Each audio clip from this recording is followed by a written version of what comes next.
السلام عليكم ورحمة الله وبركاته. اللهم صل وسلم وبارك على سيدنا محمد وعلى أهله وصحبه أجمعين.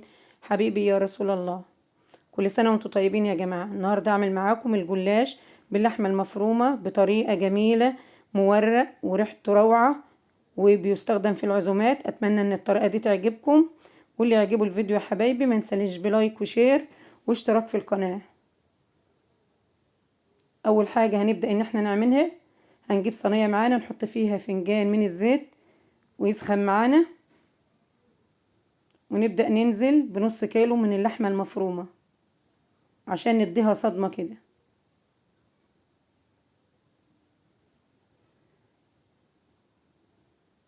اللهم صل وسلم وزد وبارك عليك يا حبيبي يا رسول الله.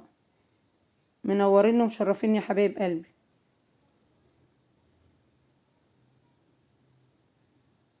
نستنى لما تبدأ اللحمة لونها يغير ونشوف. هنحط التوابل معانا: السبع بهارات، ملح، قرفة، جنزبيل، فلفل، كمون، كزبرة ناعمة. نبدأ ننزل بالتوابل بتاعتنا على اللحمة المفرومة عشان تتحمص مع اللحمة كده وتطلع ريحتها. معانا بصلتين 2 كبار، نبدأ ان احنا نقطعهم ناعم ونحطهم على اللحمة. هنقلب فيها يا جماعة. طبعا نسبة البصل دي مش كتيرة، البصل ده هيدبل معانا، وحضراتكم هتشوفوا برضو هينزل للنص لما يدبل. اللهم إنك عفو كريم تحب العفو فاعف عنا يا أرحم الراحمين.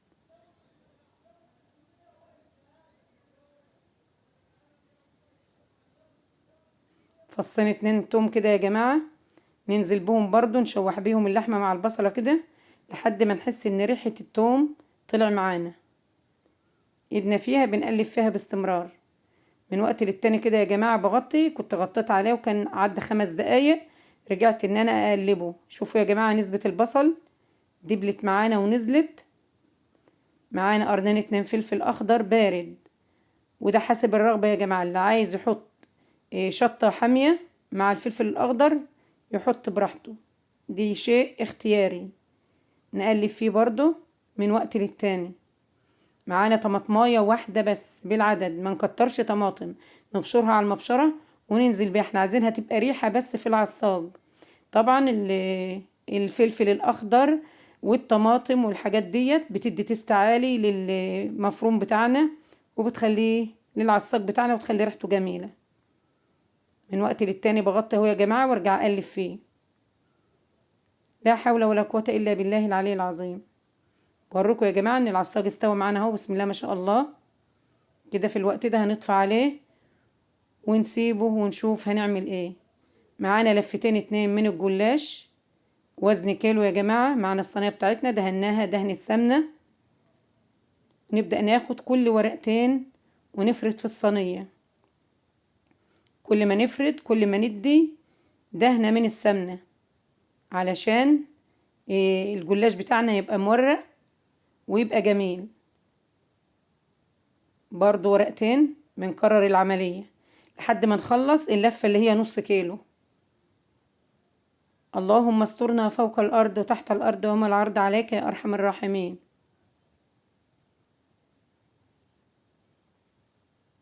منورين ومشرفين يا غوالي، ربي يحفظكم جميعا. كل سنة وانتم بألف خير، ورمضان كريم علينا وعليكم على الأمة الإسلامية. خلصنا كده يا جماعة اللفة اللي هي نص كيلو. نبدأ ننزل بكمية العصاق بتاعنا، طبعا كان برد معانا. هننزل بيه ونفرده على وش الجلاش. هنجيب اللفة التانية ونبدأ برضو ان احنا اللي عملناه نكرره برضو.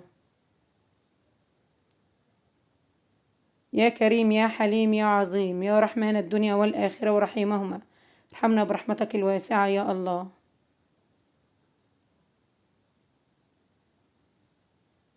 منورين ومشرفين يا حبايبي.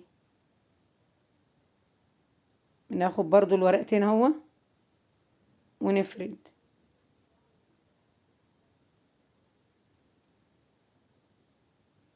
معانا دي يا جماعة سمنة سايحة كده، مسيحينها عشان تبقى سهلة معانا في الدهن كده.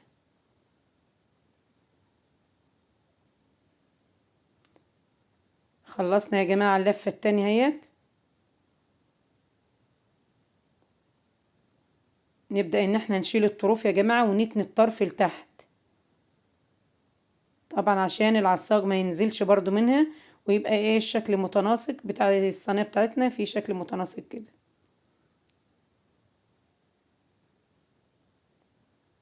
دي اجمل طريقة يا جماعة للجلاش، ما شاء الله كانت تحفة. اتمنى ان انتوا تجربوها. خلصنا كده كمية الجلاش اللي عندنا. هندهن دهنة سمنة بقى يا جماعة. دي الايه الوش بتاع الصينية، هندهن دهنة حلوة كده عشان الصينية بتاعتنا تبقى طالعة متحمرة كده ومظبوطة. نبدأ ان احنا نقطع الجلاش بتاعنا وهو طري. طبعا نستخدم سكينة حامية عشان ما تهدرش او ما تبوظش الشكل بتاع الصينية يعني. اللهم صل وسلم وزد وبارك عليك يا حبيبي يا رسول الله.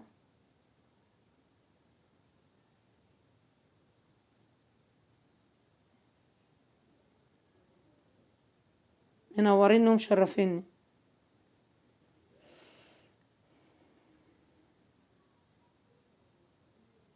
كده يا جماعة كنا قطعنا الصينية بتاعتنا اهيت. هنسيبها قيمة ربع ساعة مع لوحدها بره الفرن كده قبل ما ندخلها الفرن، ونشوف هنعمل الخلطة بتاعتنا ازاي. عبارة عن بيضتين، هنحط على البيض شوية من الفلفل الأسمر عشان الزفارة بتاعة البيض، ونحط قيمة نص معلقة صغيرة ملح.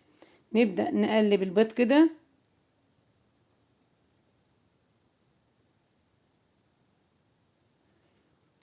معانا لبن حليب يا جماعة، هنحط قيمة كوباية لبن حليب.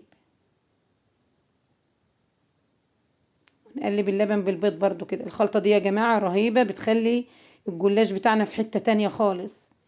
نبدأ ان احنا ندخل الجلاش بتاعنا الفرن، وقيمة بس ما يتشرب ويبدأ يلون بسيط كده نخرجه من الفرن تاني، ونحط له التشريبة بتاعتنا الخلطة اللي احنا عملناها دي. نعدل الصينية برضو كده. ما شاء الله. نرجع الصينية تاني في الفرن يا جماعة. ده الرقاق الطري اللي احنا كنا عاملينه برضو. كنت عاملة رقاق طري برضو يا جماعة من اللي احنا بنبقى خابزينه.